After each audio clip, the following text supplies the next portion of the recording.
Alright, hello YouTube. Today I'm going to touch on some mistakes that I see a lot of players make. I would say from around just dead new to about low gold.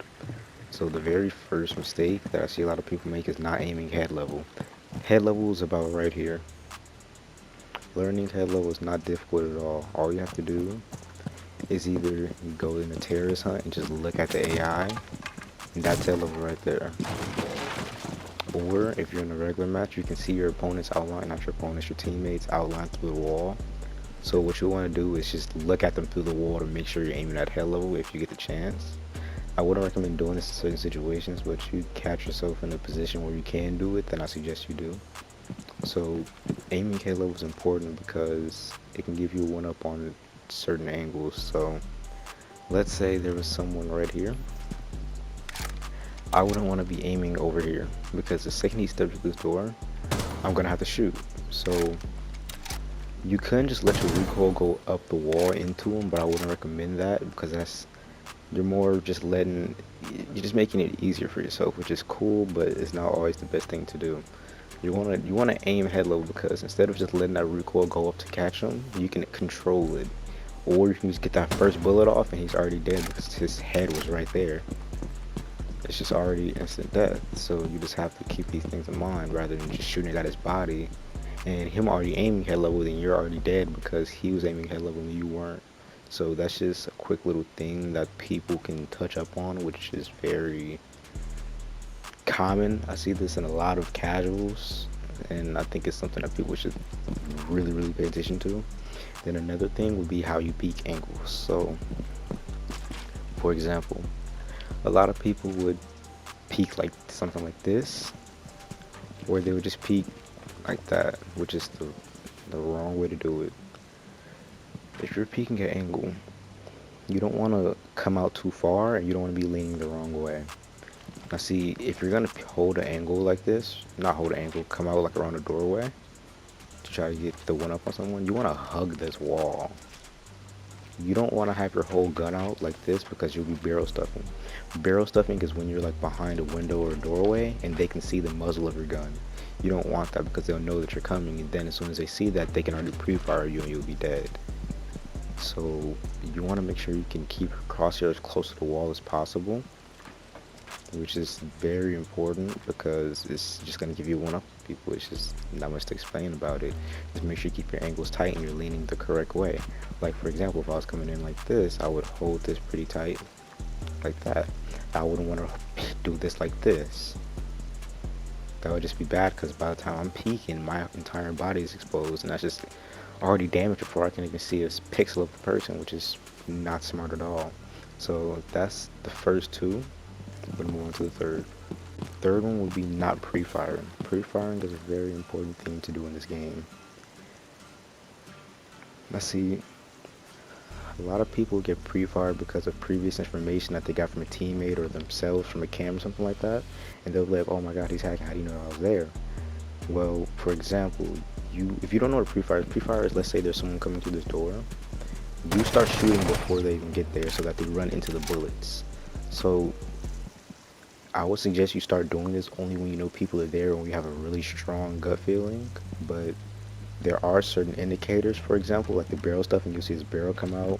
You can have a ping on this door, or you might have a cam, maybe right, for all I care, right here. You may see them approaching the door. If you see this, you're going to want to hurry up and start pre-firing this door, because if you can get those shots off while aiming head level, like I said earlier, that's an easy kill right there.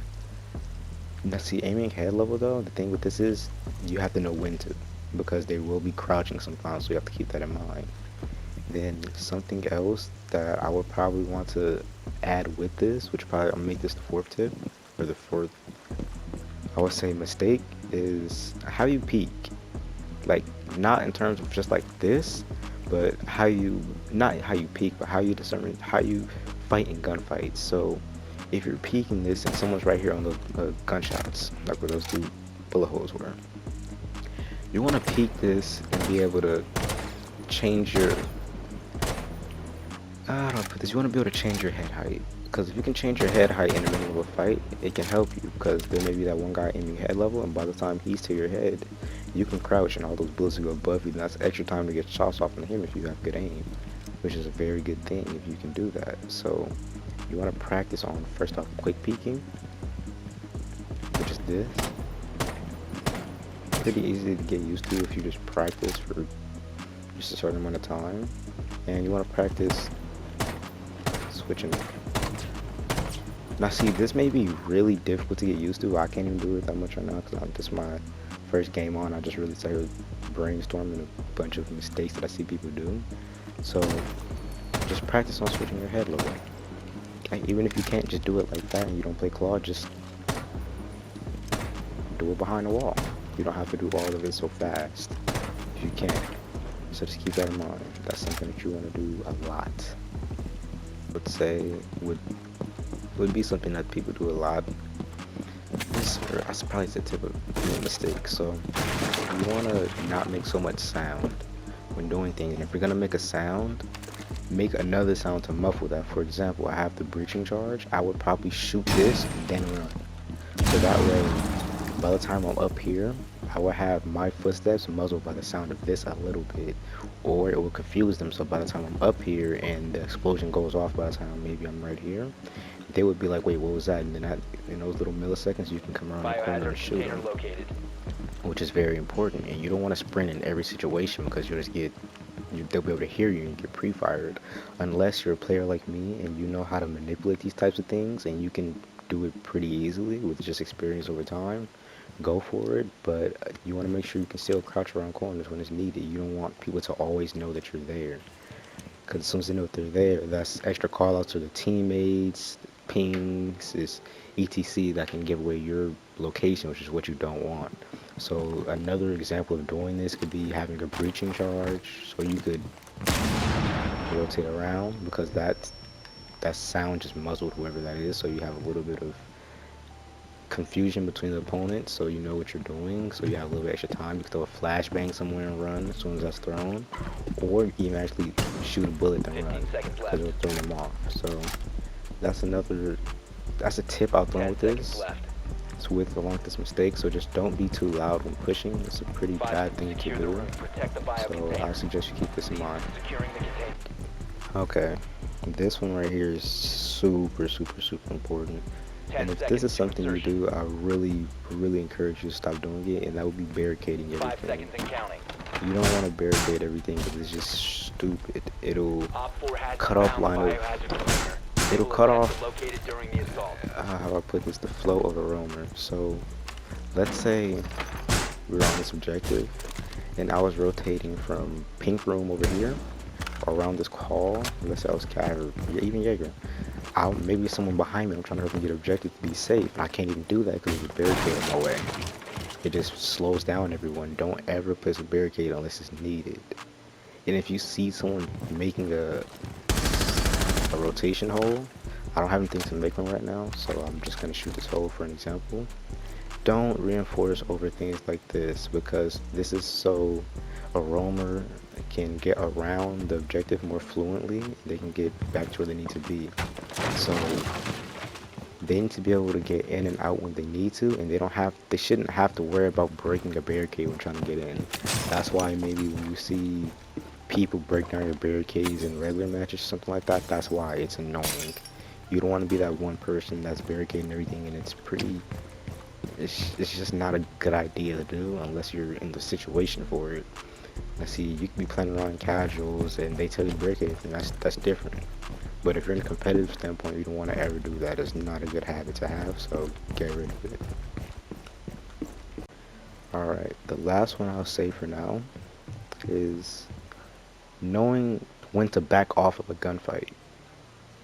This is a mistake. This mistake gets a lot of people killed. Like let's say I was having a confrontation or a fight with someone on the stairs over here from right here.